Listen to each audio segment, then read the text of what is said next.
আসসালামু আলাইকুম রহমতুল্লাহি ওবরকাতুহু। সম্মানিত দর্শক, ইরান এবং ইসরায়েলের মধ্যে যে যুদ্ধ, এটি সর্বাত্মক রূপ লাভ করেছে। এখানে ইসরায়েল সরাসরি যুদ্ধে জড়িয়ে পড়েছে এবং এখন পর্যন্ত এটি আকাশ যুদ্ধে সীমাবদ্ধ আছে এবং এটিকে যদি স্থল যুদ্ধে পরিণত করতে হয় তাহলে পুরো ইউরোপীয় শক্তি এবং আমেরিকার যে শক্তি সমূহ রয়েছে তাদের সবাইকে এখানে সৈন্য পাঠাতে হবে এবং কম করে হলেও মধ্যপ্রাচ্যের মাটিতে বিভিন্ন জাহাজ থেকে, হেলিকপ্টার থেকে তাদের যে বেজগুলো রয়েছে সেই বেজগুলোতে ইউরোপ এবং আমেরিকার না হলেও 15 লক্ষ থেকে 20 লাখ সৈন্য তাদেরকে পাঠাতে হবে। এছাড়া ইরানের যে বিশাল ভূখণ্ড, সেই ভূখণ্ডে স্থল অভিযান চালানো সম্ভব নয়। দ্বিতীয়ত, এই যুদ্ধে যদি আগে মানে স্থল যুদ্ধ যদি আমেরিকা শুরু করে, তার আগে যদি ইসরায়েল শুরু করে দেয় স্থল যুদ্ধ এবং ডিক্লেয়ার দিয়ে, এবং যে সকল জায়গাতে তারা প্রক্সি ওয়ার চালিয়ে আসছে দীর্ঘদিন ধরে, যেমন ইয়েমেনে যাদের সঙ্গে সীমান্ত রয়েছে, তারপর যেমন রয়েছে সিরিয়ার সঙ্গে, এরপর লেবাননে, এরপর জর্ডানে, এরপর পশ্চিম তীরে, তো এই সকল জায়গাতে খুব সহজে মানে 1-2 ঘন্টার মধ্যে ইসরায়েলকে চ্যালেঞ্জ জানানোর জন্য ইরান সৈন্য সমাবেশ ঘটাতে পারে। কেবলমাত্র বাধা দেওয়ার মতো শক্তি রয়েছে মিশরের সেনাবাহিনী, শক্তিশালী সেনাবাহিনী ইচ্ছা করলে ইরানকে বাধা দিয়ে রাখতে পারবে, কিন্তু দীর্ঘমেয়াদে নয়। এর কারণ হলো জনগণ, মিশরের যে জনগণ, তারা এই বর্তমান যে আমেরিকান ব্যাকড গভর্নমেন্ট, সেই গভর্নমেন্টের বিরুদ্ধে গিয়ে ইরানের পক্ষে অবস্থান নেবে, যদিও সেখানে সুন্নি মুসলমানের সংখ্যা খুব বেশি। আমরা জানি যে আধুনিক প্রযুক্তি, অর্থ এবং বিত্তে এই মুহূর্তে ইসরায়েলের সমকক্ষ কোনো রাষ্ট্র পৃথিবীতে নেই, এবং পৃথিবীর যত ধনী এবং বন্ধু রাষ্ট্র রয়েছে সবই বলতে গেলে তাদের মিত্র। পশ্চিমা এবং আমাদের এশিয়াতে জাপান বলেন, ভারত বলেন, সবই তাদের মিত্র। আর অন্যদিকে যদি আপনি সংখ্যাধিক্য ধরেন, সেই সংখ্যাধিক্যের রিপ্রেজেন্টেশন ইরানের বেশি। এখন পৃথিবীর 200 কোটি মুসলমান আহাজারি করতে পারে, কাঁদতে পারে, কিন্তু যুদ্ধের ময়দানে তো আসলে অস্ত্র লাগবে, শক্তি লাগবে। এবং আপনাদের মনে আছে যে প্রথম মহাযুদ্ধে যখন উসমানীয় খেলাফত যুদ্ধ করছিল, তখন মিত্র শক্তির নিকট তারা যেভাবে পরাজিত হয়েছিল খুব নির্মমভাবে, এবং পুরো মধ্যপ্রাচ্য, এই আজকের যে ইসরায়েল সহ পুরো মধ্যপ্রাচ্য তখন উসমানীয় খেলাফতের অধীন ছিল। মধ্যপ্রাচ্য থেকে উসমানীয় খেলাফতকে তাড়িয়ে দেওয়া, তার জন্য ব্রিটিশ সরকার, ফ্রান্স সরকার এবং আমেরিকান সরকার দীর্ঘদিন ধরে কাজ করেছে, এবং ব্রিটিশরা না হলে 50 বছর ধরে সেখানে তাদের যে গোয়েন্দা তৎপরতা চালিয়েছে তার উপর একটা সিনেমা তৈরি হয়েছে, দ্য লরেন্স অফ অ্যারাবিয়া, এবং এটা লম্বা ইতিহাস। সেখানে ইবনে সৌদ পরিবারকে প্রতিষ্ঠা করা, এখন যারা সৌদি আরবের বাদশা, তাদেরকে প্রতিষ্ঠা করা, এবং এই ইবনে সৌদ পরিবার তারা ক্ষমতাচ্যুত হয়ে কুয়েতে নির্বাসিত ছিল, এবং সেখান থেকে তাদেরকে এনে রিয়াদে প্রথমে প্রতিষ্ঠিত করা, এবং রিয়াদের পার্শ্ববর্তী যে এলাকা হাইল, এখানে আরেকটি পরিবার রাজত্ব করত, আব্দুর রশিদ পরিবার, আব্দুর রশিদ দস্তাম। তো সেই পরিবারের সাথে যখন বর্তমান সৌদি আরবের যে প্রতিষ্ঠাতা কিং আব্দুল আজিজ, তাদের যুদ্ধ হলো, সেই যুদ্ধে সরাসরি ব্রিটিশরা তাকে সহযোগিতা করে পুরো কিংডম অফ সৌদি আরবিয়া প্রতিষ্ঠা করতে সহযোগিতা করলো। এই গেল একটা। দ্বিতীয় আরেকটি কাজ করা হয়েছিল প্রথম মহাযুদ্ধের সময়টিতে, সেটি হলো উসমানীয় খেলাফতের অধীন নজদ অর্থাৎ মক্কা এবং মদিনা, এই অঞ্চলটি তারা নিজেদের দখলে রেখেছিল, মানে উসমানীয় খেলাফত, এবং সেখানে তাদের গভর্নর ছিল শরীফ হুসাইন। এখন যে জর্ডানের বাদশা রয়েছে আবদুল্লাহ, ওনার পূর্বপুরুষ। তো সেই শরীফ হুসাইনকে তারা এজেন্ট নিয়োগ করে মক্কা, মদিনা এবং এই পুরো অঞ্চল ব্রিটিশ বাহিনীর জন্য উন্মুক্ত করে দেওয়া হয়। এরপর তাকে বলা হয় যে ঠিক আছে, যদি সেই যুদ্ধে ব্রিটিশরা জয়লাভ করে তাহলে শরীফ হুসাইনের ছেলেকে একজনকে সিরিয়ার বাদশা বানানো হবে, আর একজনকে ইরাকের বাদশা বানানো হবে। তো সেই জিনিসগুলো তারা আর রক্ষা করেনি। পরবর্তীতে যখন এই যুদ্ধের পরে শরীফ হুসাইনকে বিশ্বাসঘাতক আখ্যা দিয়ে এই জেরুজালেমের মসজিদে তিনি যখন নামাজ পড়ছিলেন, তখন এই প্যালেস্টাইনিরা তাকে মেরে ফেলে। এনিওয়ে, তো ওই তখন থেকে আসলে প্রথম মহাযুদ্ধের পর থেকে পুরো পরিস্থিতি এমন জটিল আকার ধারণ করে, আর দ্বিতীয় বিশ্বযুদ্ধের পরে তো এটা অ্যাবসলিউটলি যাকে বলা ব্রিটিশ আমেরিকানদের দখলে চলে যায়। ফ্রান্স এখানে একটা গুরুত্বপূর্ণ ভূমিকা রেখেছিল, কিন্তু ফ্রান্স এখানে তাদের স্বার্থ, নগরটাকে বিক্রি করে যায় ব্রিটিশদের কাছে, আবার ব্রিটিশরা তাদের যে স্বার্থ নগরটাকে বিক্রি করে দেয় আমেরিকানদের কাছে। ফলে দ্বিতীয় বিশ্বযুদ্ধের পরে পুরো রেজিয়নটা আসলে আমেরিকার কথা মতো চলতে থাকে। তো সেইভাবে আজকের এই অবস্থায় এসেছে।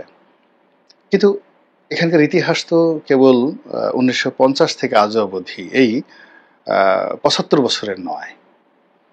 এখানে যদি আপনি 7500 বছরের ইতিহাস খুঁজেন, জেরুজালেম কেন্দ্রিক, একেবারে লিখিত পাবেন, গল্প আকারে পাবেন, ধর্মীয় পুস্তকে পাবেন, ওল্ড টেস্টামেন্টে পাবেন, নিউ টেস্টামেন্টে পাবেন, কোরআনে পাবেন, আরও অনেক রোমান সাহিত্যে পাবেন, রোমান ইতিহাসে পাবেন, সব জায়গাতে ইতিহাসগুলো পাবেন। এবং সেই ইতিহাসের একটা বিরাট পার্ট এখানে দুটো জাতি, একটা হলো এই বনি ইসরায়েল জাতি, মানে এখন যারা ইহুদি রয়েছে তারা, আর একটা হলো সেমেটিক এবং পার্সিয়ান, সেমেটিক সভ্যতা এবং পার্সিয়ান সভ্যতা। তো এই সেমেটিক এবং পার্সিয়ান সভ্যতার মধ্যে গত 7,500 বছরের যে ইতিহাস, সেখানে পুরো সিরিয়া, ইরাক, ইরান এই অঞ্চলে যে সভ্যতা গড়ে উঠেছিল, তো সেই সভ্যতার যে ধারক এবং বাহক যারা রাজা এসেছিলেন, রাজা হয়েছিলেন, যেমন সাইরাস দ্য গ্রেট, দারায়ুজ the great, Sargon the great, তারা হাজার হাজার বছর তাদের বংশধররা এই পৃথিবী শাসন করেছে। তখন তো আমেরিকা আবিষ্কৃত হয়নি। ইউরোপের যে অংশটুকু তাদের দখলে রাখার দরকার ছিল, প্রায় পুরো অংশটাই তারা দখলে রেখেছে, সেই যে আলেকজান্ডারেরও জন্মের অনেক আগের থেকে। ফলে রক্তের মধ্যে এ জাতিটি বারবার তারা বিজয়ী হয়েছে, পৃথিবী শাসন করেছে, এবং তাদের মধ্যে একটা রাজা হওয়ার মতো যাকে বলা হয় বংশধারা বা রক্তধারা রয়েছে। এটাকে ইংরেজিতে বলা হয় জেনেটিক ইঞ্জিনিয়ারিং। হাড্ডি মাংস থেকে শুরু করে সবকিছুই রাজার সৃষ্টি। অন্যদিকে ইহুদি যে জাতি, এই জাতিটাও বহু বছর শাসন করেছে, কিন্তু তাদের রাজত্ব এবং শাসন তারা এই জেরুজালেম কেন্দ্রিক, এবং বড়জোর তারা বেশ কয়েকবার তারা ব্যাবিলন নগরী দখল করেছে। আবার ব্যাবিলনের রাজা বারবার এসে এই জাতিটিকে একেবারে শেষ করে দিয়েছে। যেটা কোরআনে যেটা এসেছে যে এই জাতির যারা লোকজন আছে তাদের প্রজ্ঞা, জ্ঞান, মেধা, যোগ্যতা, ধন অর্জনের ক্ষমতা, জ্ঞান অর্জনের ক্ষমতা পৃথিবীর সব জাতিগোষ্ঠীর চাইতে বেশি, এটা কোরআন স্বীকার করেছে। কিন্তু তাদের অস্থিরতা, তাদের অবাধ্যতা, তাদের অকৃতজ্ঞতা এবং তাদের অহংকার, এ সকলের কারণে আল্লাহর যে গজব বারবার তাদেরকে ঘেরাও করেছে, এবং এটা একটা অভিশপ্ত জাতি হিসেবে কিয়ামত পর্যন্ত এরা বারবার শুধু নিশ্চিহ্ন হতে থাকবে। প্রাচীন ইতিহাস, মধ্যযুগের ইতিহাস, এমনকি ঊনবিংশ অষ্টাদশ শতাব্দীর ইতিহাস, এমনকি দ্বিতীয় বিশ্বযুদ্ধের ইতিহাস, যে হলোকাস্ট হয়েছে, গণহত্যা হয়েছে হিটলারের জমানাতে, এসব তো ইহুদিদেরকে কেন্দ্র করে। আবার তারা ধীরে ধীরে যে শক্তি সঞ্চয় করেছে, এখন একটা জায়গাতে চলে এসেছে। যদি আপনি ইহুদিদের ইতিহাস ধরেন, সেখানে দাজ্জাল আসবে, সে সারা পৃথিবী ইহুদিরা নিয়ন্ত্রণ করবে। তো সেই দিক থেকে আপনি যদি গত 3টি দশক ধরেন, আসলে পৃথিবী তারাই নিয়ন্ত্রণ করছে। আবার এই যুদ্ধে যদি ইরান পরাজিত হয়, তাহলে তারা সমস্ত মধ্যপ্রাচ্য, সেখানে তাদের যে দাজ্জালীয় শাসন, এটা তারা কায়েম করে ফেলবে। এই হলো এক। আবার অন্যদিকে যদি কোরআন এবং হাদিসকে আমরা বিশ্বাস করি, তাহলে দাজ্জালের যে পরাজয়, সেই পরাজয়টা হবে ইমাম মাহাদির মাধ্যমে। এটা হতে পারে আবার যদি ধর্মকর্ম বাদ দেন, এমনি যদি ভূতাত্ত্বিক রাজনীতি আপনি চিন্তা করেন, যেটা অতীতে বহুবার হয়েছে, এরকম ভূতাত্ত্বিক রাজনীতির উপর ভিত্তি করে ইরান এবং ইসরায়েলের এই যুদ্ধ যদি একেবারে সায়েন্টিফিক ওয়েতে আমরা ধরি, সেক্ষেত্রে এখন যে যুদ্ধটা চলছে, এই যুদ্ধটা সায়েন্স এবং অলৌকিক ঘটনা, সারপ্রাইজিং অনেক কিছু ঘটছে এই যুদ্ধের মধ্যে, যেটা আপনি আমি কল্পনা করিনি। ইরান তাদের ক্ষেপণাস্ত্র রয়েছে, এটাকে বলা হয় ব্যালিস্টিক মিসাইল। এখন ২৫০০ কিলোমিটার দূর থেকে সেই অন্তত ৭টি স্তর, 7 স্টেজ আকাশ প্রতিরক্ষা বহু ভেদ করে ইরানের যে ব্যালিস্টিক মিসাইলগুলো যেভাবে ইসরায়েলে আঘাত হানছে, এটা সারা বিশ্বকে তাকে লাগিয়ে দিয়েছে। যারা মুসলমান তারা আনন্দে লাফাচ্ছে, আর যারা ইরান বিরোধী তাদের অন্তরাত্মা কেঁপে উঠছে।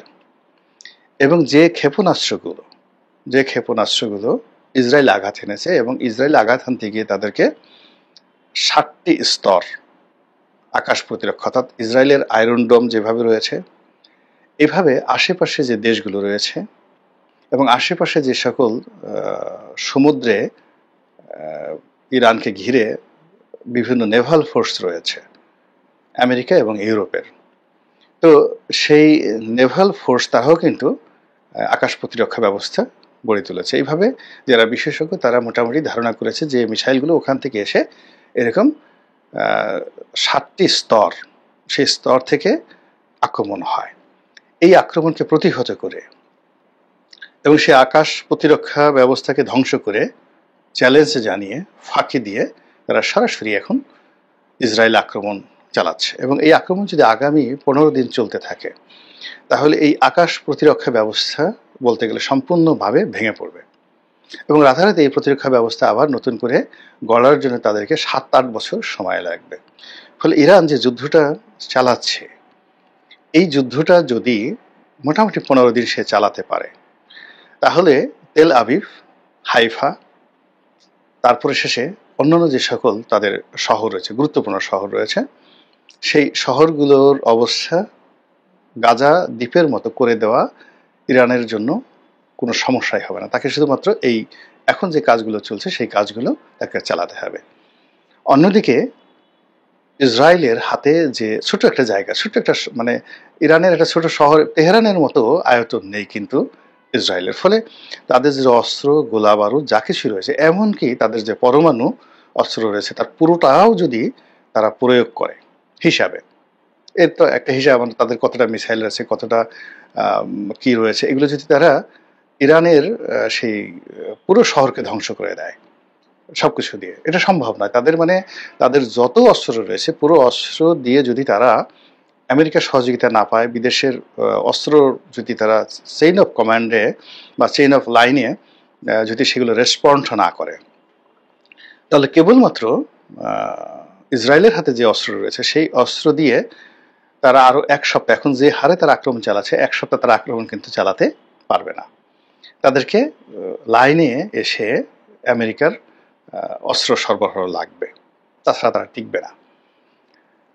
দ্বিতীয়ত, এটাকে যদি নৌযুদ্ধে রূপান্তর করা হয়, তাদের ওখানে কতগুলো গুরুত্বপূর্ণ পয়েন্ট রয়েছে, যেমন শাতিল আরব, হরমুজ প্রণালী, সুয়েজ ক্যানাল, এই জায়গাগুলো অ্যাবসলিউটলি ইরান, মানে যেখানে হরমুজ প্রণালীর উপর তার 100% নিয়ন্ত্রণ সে প্রতিষ্ঠা করতে পারে, এবং সে যদি সুয়েজ খালের উপর নিয়ন্ত্রণ প্রতিষ্ঠা করতে চায়, সেটাও তার পক্ষে সম্ভব। অন্যদিকে ভূমধ্য সাগর, লোহিত সাগর, এই অঞ্চলেও ইরান এবং হুতি এদের আধিপত্য, প্লাস আরব সাগর, তারা সেটা প্রতিষ্ঠা করতে পারে। ফলে নৌযুদ্ধ যদি একই সঙ্গে শুরু হয়ে যায়, সর্বাত্মক যুদ্ধ যেটা ইরানের ধর্মীয় নেতা বলেছে, তাহলে এটা ইসরায়েলের জন্য শ্বাসরুদ্ধকর, অর্থাৎ আমেরিকা প্রস্তুতি নেওয়ার আগেই এখানে অনেক কিছু হয়ে যাবে। আর থার্ডলি, সে যদি স্থল যুদ্ধ শুরু করে দেয় আগামী 2 সপ্তাহের মধ্যে, এর কারণ হলো তার যে প্রক্সি যুদ্ধের ইনস্ট্রুমেন্টগুলো রয়েছে, সেটা হামাসের মাধ্যমে আছে, সেটা হুতির মাধ্যমে আছে, সেটি আরও অনেকগুলো অন্তত ১০০টি যাদের গেরিলা সংস্থা তাদের রয়েছে। তো সেই ১০০টি গেরিলা সংস্থার মধ্যে যারা ইরাকে কাজ করছে, লেবাননে কাজ করছে, তারপরে মানে যাকে বলে এমনকি গাজার মধ্যেও কাজ করছে, ফিলিস্তিনে কাজ করছে। এই জায়গাগুলো যদি অ্যাক্টিভ হয়ে যায় এবং তার সঙ্গে সঙ্গে যদি ইরানি আর্মি সেখানে মুভ করে, সেটা প্যারাট্রুপের মাধ্যমে করতে পারে, জাহাজের মাধ্যমে করতে পারে, সাবমেরিনের মাধ্যমে করতে পারে, মানে কি যে হচ্ছে সেটা বলার মতো না। এবং এই যুদ্ধে প্রথমে যেভাবে বলা হচ্ছিল যে ইসরায়েল এবং মানে আমেরিকা যদি সরাসরি আক্রমণ করে হয়তো ২৪ ঘন্টার বেশি ইরান টিকে থাকতে পারবে না। কিন্তু অবস্থা হচ্ছে যে এই কয়দিন যুদ্ধের ফলে এখন পর্যন্ত আমরা বলতে পারছি না যে যুদ্ধের পরিণতি কি হবে। ইট মিনস ইরান কিন্তু টিকে গেছে। অর্থাৎ ২৪ ঘন্টা ৪৮ ঘন্টা যে টাইম ফ্রেমটা সারা পৃথিবীকে আতঙ্কিত করতো যে আমেরিকার এটা আছে, ইসরায়েলের এটা আছে, তারা এটা করতে পারে, মানে যত সব ভুং ভাং, মানে ভয়ে আমরা সব মানে যাকে বলা হয় অস্থির থাকতাম। সেই আবদার রশিদের সেই বিখ্যাত কবিতার মতো যে লোকটা শুধু করত বড়াই, ভাঙতে পারি লোহার কড়াই, শুনে সবাই কাঁপতো ডরে, খিল লাগিয়ে থাকতো ঘরে। তো ইসরায়েলের যে প্রতিরক্ষা ব্যবস্থা, এটি নিয়ে এরকম একটা ভয় এবং আতঙ্ক আমাদের মধ্যে যে ছিল, এটা গত ৪৮ ঘন্টায় কেটে গেছে। এবং ইরানি আক্রমণের যে ধ্বংসাত্মক যে সকল ভিডিও ফুটেজ দেখা যাচ্ছে, এটা ইসরায়েলের অভ্যন্তরে যে প্রতিক্রিয়া তৈরি করছে তার চাইতে সারা দুনিয়াতে যাকে বলা হয় ইসরায়েলি যে স্বার্থ এবং আমেরিকান যে স্বার্থ, এই স্বার্থের উপর কিন্তু মারাত্মক একটা হুমকি হয়ে দেখা দিয়েছে। আল্লাহ উত্তম ফয়সালাকারী, আল্লাহ ভালো জানেন এবং তিনি এই পৃথিবী তার ইচ্ছা মতো পরিচালনা করেন। এই যুদ্ধের ফলাফল তাই হোক যেটি আমাদের মানুষের জন্য, পৃথিবীর জন্য, সকলের জন্য কল্যাণকর হবে। আসসালামু আলাইকুম ওয়া রাহমাতুল্লাহি ওয়া বারাকাতুহু।